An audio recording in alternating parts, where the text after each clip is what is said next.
O, class, naiintindihan ba? Ganun ang pagtimpla ng gin bilog sa tang-or. Madali na. Ako si Duterte, ikaw si Bato. Ako binoboto, ikaw binabato. Ang pangit-pangit ang baduy-baduy. Eto, masasaktan ka dito. Akala ko circle, bilog. Bakit sa maling tao ka nahulog? O ano? Wala ka pali. Oh, hindi talaga nakikinig tong dalawang bata na to. Nang gigigil na rin talaga ako eh. Ayaw nyo makinig ah. Akala ko tatay mo rich man. Nakita ko sa kalsada, nagtitinda ng suman. Oy! Ayan, puro kasi kayo laro ng flip-top na yan. Ibig na nag-aaral kayo, puro kayo ganyan. Hala, marunong din pala kayo mag-flip-top, ma'am? Oh, ano ngayon? Sample! Flip-top! Oo nga, ma'am, flip-top battle kayo ni Buboy! So basic to mga batang to talaga. Kala mo hindi ako magaling sa flip-top na yan. O, mauna na ako. Baka matalo ka, umiyak ka pa, ha? O, game! Dribble, step back, tumira ng tres, bagsak! Wala mang baduy naman yun, o. Eto, nakita ko ate mo nagbabasa ng math. Sinapak ko, nagpapasalamat! Boom! Boom? Wala ka puli. Tuto, yun na yun? Yun na talaga yun? Wala bang bago? Diyos ko, ako naman. Sa langit may anghel, sa lupa may shell. Nakita ko ang papa mo sa bar nakadaya-per. Wala, kiss. Mama, ito. Nakita ko tatay mo sa ilog. Paghubad niya ng short, nakita ko 3 itlog. Go! Wala ka pa Alam mo, Tutoy, umuwi ka na lang. Why effect yung mga sinasabi yung flip-top sa akin. No? Ako naman ha, sa langit may bituin, sa dagat may pating. Talakpakan natin ng bagong bading! Nasaan ba? Excuse me, ma'am. Panis. Ano yan? Bakit? Pasensya na po, pero pinapatawag po kayo sa principal office. Tinatanong po ata kung bakit ang ingay-ingay daw po sa room nyo. Pag ako napagalitan ng principal, 0 kayong lahat sa akin. Papunta na. Uy, Cheryl, thank you so much sa pagbisita. Nag-enjoy talaga ako buong araw, promise. Welcome, Beb, at salamat naman sa pagpapatuloy mo sa akin, ha. Una na ako, ha. Bye. Bye, ingat. Shucks, malilit na ako sa pupuntahan ko. Nasaan na ba kasi yung kwintas ko? Dito ko lang yun nilagay, eh. Wow, babe! Ang ganda naman nito. Bagay sa akin. Joke!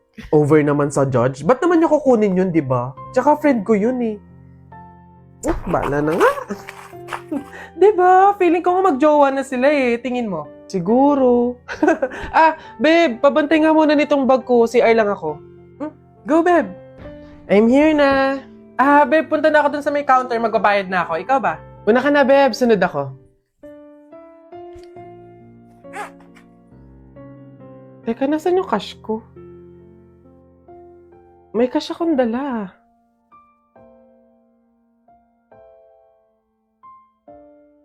Hindi kaya... Pero imposible eh. Imposible talaga. Kaibigan ko siya eh.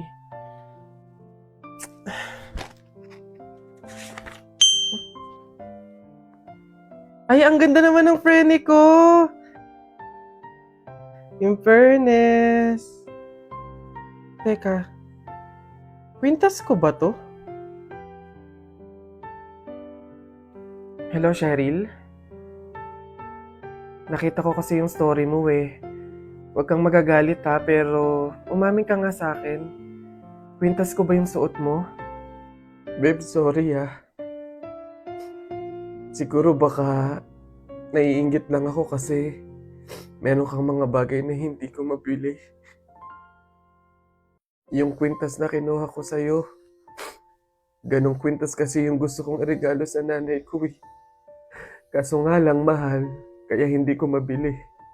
May mga damit din akong nakuha sa'yo kasi sa tuwing nakikita ko yung mga kapatid ko na lalabas, wala man lang silang magagandang damit na isusuot. Babe, sorry ha. Kasi yung pera na nawala sa bag mo, ako din yung kumuha nun. Binili ko kasi ng gamot tsaka ng pagkain si tatay eh.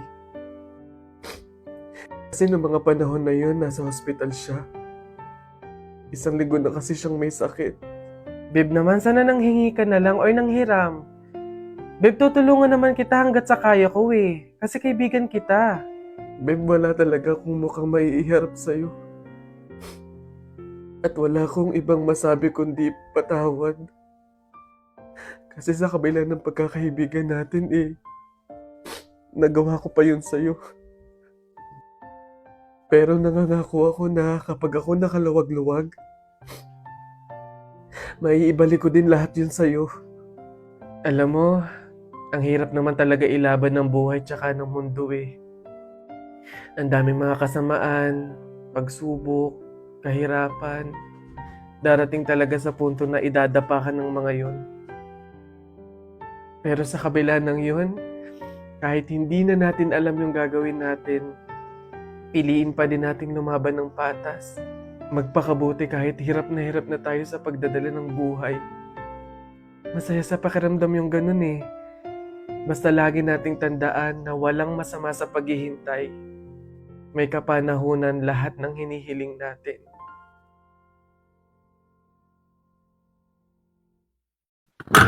Guys, may kwento ko sa inyo. Minsan lang ako magkwento dito sa TikTok, kaya makinig na kayo. Ano to, kabobohan moment kahapon. Tinry kong umorder sa isang milk tea store sa isang mall. Maganda yung milk tea store na yun. Talagang Instagrammable. Ang cute talaga, ganon. Pero bago ko umorder kasi sa mga ganong milk tea store, kinakabahan talaga ako kasi alam mo yun, parang hindi naman ako sanay sa mga ganung mga lugar magaganda, tapos parang mga pang rich kid pa yung mga nabili doon. Alam mo yun, parang ang mahal-mahal talaga niya. Ngayon, buti na lang may menu na doon sa labas. Tapos chinek ko, sabi ko ay, may budget ako, kaya ko itong bilhin lahat. Gumanon ako. Sabi ko, di nagkaroon ako ng confidence na talagang, order ako dito. Ganon. Tapos, ayun na, order na ako. Tapos, nagbayad na ako. Sabi ko, ma'am, paano po yung pag-pick up po ng order? At hihintayin ko na po dito mismo o meron po akong lugar kung saan iintayin ko doon? Wala siya sinabi, hindi siya umibig. May binigay lang siya na bilog.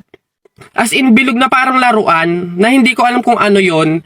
Kaya sabi ko sa isip ko, ano to, ba't may ganito? Iniisip ko na lang na laruan yun na parang freebie, ganon. Kaya umupo na lang ako doon. Tapos naghihintay na ako mga 2 to 3 minutes, bigla siyang tumunog ng malakas. Tit, ganon. Tapos sabi ko, baka sumabog to. Gumano na ako. Nakakahiya. Ang dami pa man din tao na andun. Tapos sabi, hindi kaya yan tumutunog kasi pwede mo nang pick upin yung order mo. Like, alam ko na may ganong bagay para pwede mo nang pick upin yung order mo. Ngayon lang ako nakakita ng ganon. Tapos, number 6 po, number 6. Hindi naman ako naingli. Kasi nga wala naman, basta wala siya sinabi na kahit ano about do sa binigay niya kung ano yun. Para lang siyang talagang laruan. Tapos pagpihit kong ganon, may 6 dun sa gilid, napakaliit. Hiyang-hiya naman yung number sa inyo. Napakaliit talaga ng number 6. Sa akin nung ba nangyari yun? Hindi ko naman alam na may ganon. Imagine mo, bigla na lang siyang tumunog na ganon. Tapos talaga nagpanik ako doon, nagtinginan yung tao, tapos nagtatawanan pa yung iba. Nakala mo naman di ko nakikita. Bakit ba? Ngayon ko lang nakita yun. Yabong niyo dyan Ay! Diyos ko! Sabaw na naman to, panigurado! Wala na nga sabaw, hingi pa ng hingi. Tignan natin ngayon. Hello sir, again and again and again and again. Ito na po sabaw nyo. Yan. Sarap niyan. Salamat.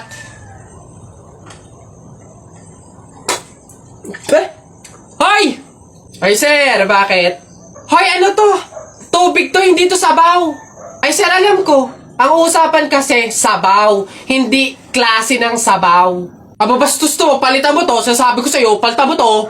Ay, wow! Kayo pa tong galit, ha? Malamang, ubos na yung sabaw namin. Kakahingi nyo. Pang 100 sabaw lang naman yung hiningi nyo kanina. Kaya naubusan na kami. Kapal naman ito. Buto-buto na nga yung ulam nyong manok. Para lang mapakinabangan nyo yung only rice namin. Kaya ka nagsisabaw dyan. Ha, ganon. Anong gagawin ko dito? Hindi mo alam yung gagawin mo. Ako alam ko. Isabaw mo yan sa only rice mo. Gawin mong sabaw tubig. Visit to. Ano ba yan? Hay! hoy! Ano yung ginagawa mo? Ay, bakit po? Eh kasi bawal yung ginagawa mo. Hindi pwedeng punasan yung salamin ng kabaong, pamahiin yun, masama yun. Alis dyan, itigil mo yan. Ay, wow! Kayo pa tong may ganang magalit, eh ako na nga to nagmamalasakit. Pamahiin pa rin, ha? O, tingnan mo, nasan yung patay dyan? Hindi ko na nga maaninagan yung mukha sa sobrang gabok ng salamin, eh. Ha? Ay, sorry. Bili na lang ako bagong kabaong. Love is isn't love, but I need to tell you something. I really like you. I want you. Do you want me? Do you want me to? Miss, bayad nyo po. Ito. Ayan. Ayan. Ma'am, yung anak nyo po. Ha? Bonak ka ba? Sumususo pa sa akin to eh. Tapos pagbabayarin mo. Ma'am, hindi porke sumususo pa, wala nang bayad. Ano daw? Paano mo naman nasabi? O sige nga, di ba yung mister mo, sumususo din naman sa'yo pero bakit nagbabayad? Ha? O ano? Ang bastos mo! Kuya Pantimang, hindi kayo. Shucks, huwag niyo muna ipa 1 million yung followers ko dito sa TikTok kasi wala pa akong lobo, bibili pa ako. Tigil-tigil niyo muna yung mga pindot-pindot nyo yan. Ha, wait lang. Ate, palimos po kahit konting barya lang po. Ewan ka kapag... Ay, kawawa naman tong bata na to. Diyos ko, nasan ba yung mga magulang mo at palaboy-laboy ka dito sa daan? Wait lang ha. Ay, eto, ay, wow, sino po kayo? Anyways, baka ipambili mo ulit ng iba pang fake nails yan, ha? Ipang re-reband ko naman po. Ayaw mo ipangkain na lang? Sige, Lodi tong pulubi na to. Telay, nako! Una na ako, salamat sa pahapunan. Ay, nako, sige, ingat ka, walang anuman. Sige po, tita, ingat po. Bye, salamat ulit. Sige. Anak. Nay, bakit? Iikot mo yung plato, bilis. Ha? Bakit, Nay? Basta pamahiin yun kapag aalis yung tao galing sa hapagkainan, iniikot nila yung plato para walang mangyaring masama dun sa aalis. Ha? Ganun ba? Sige, Nay. Wait! Ano ba yan? Ikaw talagang bata ka? Ha? Nay, sabi mo iikot yung plato. Iikot mo na ayos. Ay, Nay, sorry. Pag sa bastos talaga ng batang. Namamasdan kita nang di mo alam. Pinapangarap ko ikaw ay akin. Mapupulang alawin, matagad mo din. O maabot hanggang sa langit. Wag ka lang titingin sa akin at pagkatunaw ang puso kong sabing.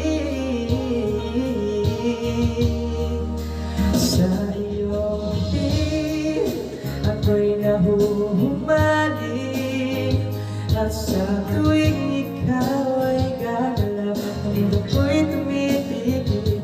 Lumalang sa'yo ang awit ng aking puso.